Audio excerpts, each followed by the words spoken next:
and welcome to ChapterSkip. I'm Sean. And I'm Joe. And I'm Mark. And we're bringing you movie reviews with a twist. And today we're reviewing R.I.P.D.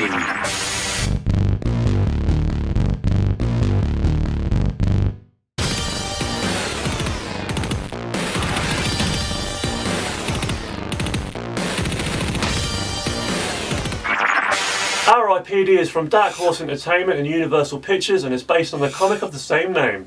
Now, back when we first reviewed the trailer for this movie, we all had a fairly positive reaction to the look of the film, but since its release in the USA, it has been getting some really mixed reviews. The main character in R.I.P.D. is Nick Walker, who's played by Ryan Reynolds. Nick is a Boston police officer whose career is cut short when he's shot and killed in the line of duty. He then finds himself in the afterlife, where he's hired by a group that's known as the R.I.P.D. Which stands for Rest in Peace Department, which is basically a law enforcement agency that deals with the dead that still inhabit the world of the living. And as quick as you can say, "Here comes the man in black," Nick is signed up and he's put on his first mission. Because Nick is a rookie in the R.I.P.D, he's teamed up with a grizzled old vet who loves nothing more than to shoot things. He loves his hat, and he loves staring at a lady's lower region. What, the bum? Lower. Legs? You're getting warmer. Not the ankles. Mm-hmm. Dirty old bugger. This gun-toting, ankle-loving officer's name is Roy Pulsifer, who's played by Jeff Bridges. And naturally, when you have a newbie teamed up with a veteran, there's some tension. But not to spoil anything for you guys, if you have seen any other buddy cop movie, then you'll know that they eventually learn to like each other and get along.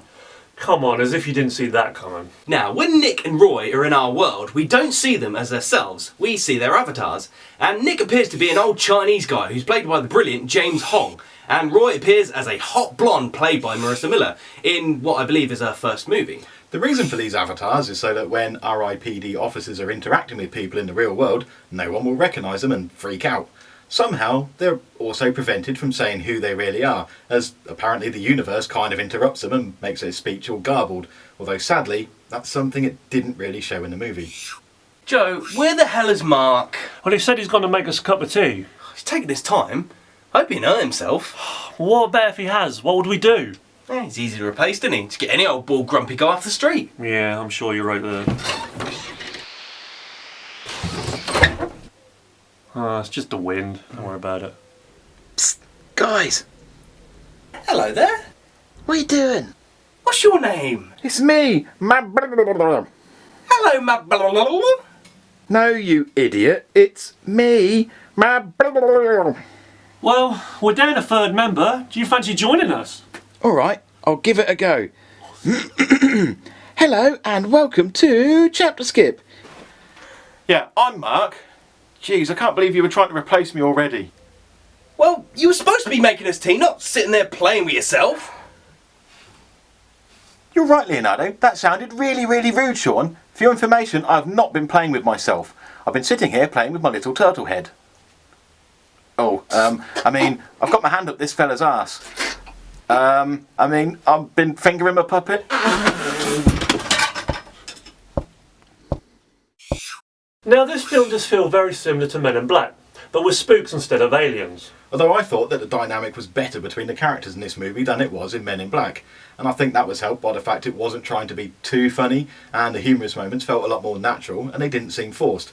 Unlike Men in Black, where you got Will Smith being, well, Will Smith.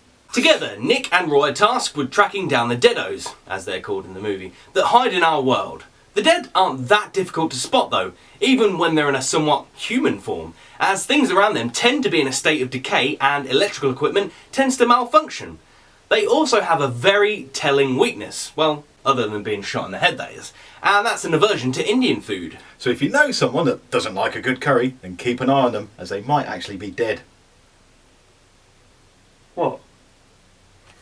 I feel this movie had the potential to be something really cool, but in my opinion it just wasn't the case. There are hints of a good movie thrown in there somewhere. There are some really good things done with slow motion, and the CGI looked pretty good too. However, the things that really make a movie great, such as plot, characters, direction, acting and emotion, were all severely lacking, and it seemed to me this was a phoned-in movie for both Ryan Reynolds and Jeff Bridges.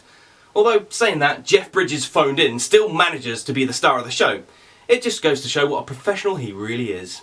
And like Sean though, I thought the characters were, well, as believable as they could be given the setting, although yes, I'll agree, Jeff Bridges was awesome. Even if his voice was a little hard to decipher at times due to the accent he was using and the fact that he sounded like he was chewing on an old sock. Still, for the most part, it worked well. To me, everything about this film felt really lacklustre. There was no real energy created and the story plodded along for an hour and a half. Failed to build up tension and delivered a predictable ending that even the most casual of moviegoer could see a mile away. Which is a real shame because I feel that with a better team behind this movie, it could have been so much more, as certain things were never really explained, and the things that were mentioned were pretty much glossed over. It was almost like you had to be familiar with the source material to actually enjoy this movie. Now, I didn't really have that problem with the film, and before you ask, no, I've not read the comics. The only real problem for me was some of the CGI characters, and I think that a lot of them could have been achieved much more effectively with some cool prosthetics instead, which I'm sure would have been a lot cheaper as well. Remember guys, you only need CGI for the stuff that you can't do practically. That's it. Yeah, no need to get carried away. See, the guy gets hit by the car. Oh, what about if the car explodes after hitting him? Ah, beautiful, hold on. Oh wait, the car can then smash into a building and then the building can all explode. Oh, and what about if the building was on fire, it has people in there and they all fall out the windows? Oh, that's beautiful. Right! I've made the tea because somebody can't be trusted to do it. I said I was sorry. What are you doing anyway? Got a new script worked out for you.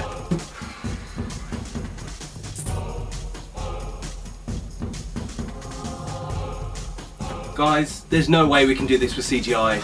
Oh, Sean, we put a lot of effort into this. Yeah. I understand that, but it's me that has to edit the bloody thing. We don't have the time, the money, or the resources. It's just not feasible.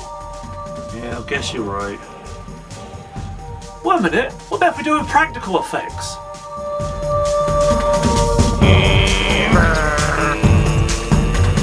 Oh my god, a car!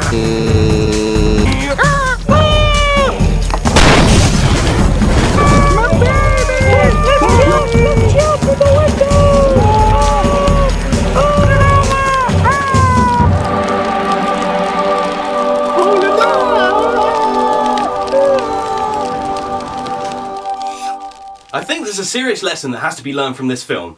If you're thinking of adapting a comic book into a film, do not get Ryan Reynolds to star in it. It might just be bad luck, but here's a few examples. Deadpool in X-Men Origins Wolverine. Green Lantern. Hannibal King in Blade Trinity. And now Nick Walker.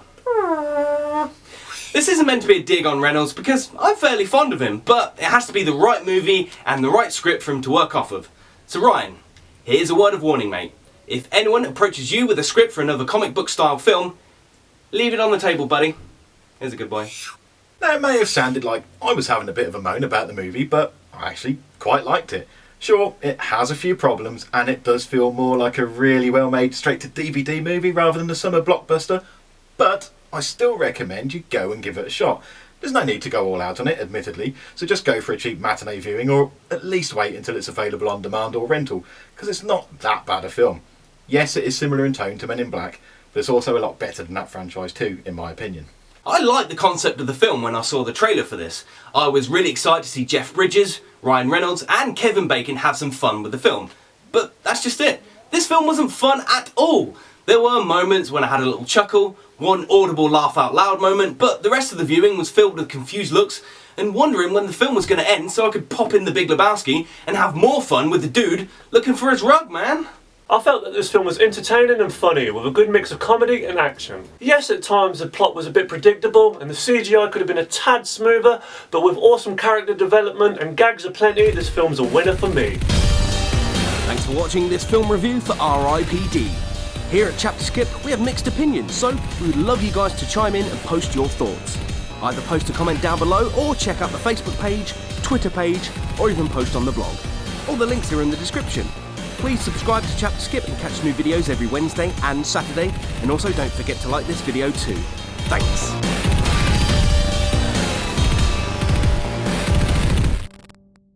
The reason for these avatars is so that when R.I.P.D officers... Peed off, we're all peed off. Be an old Chinese guy who's played by the brilliant James Wong and Hong. And keep an extra eye on them.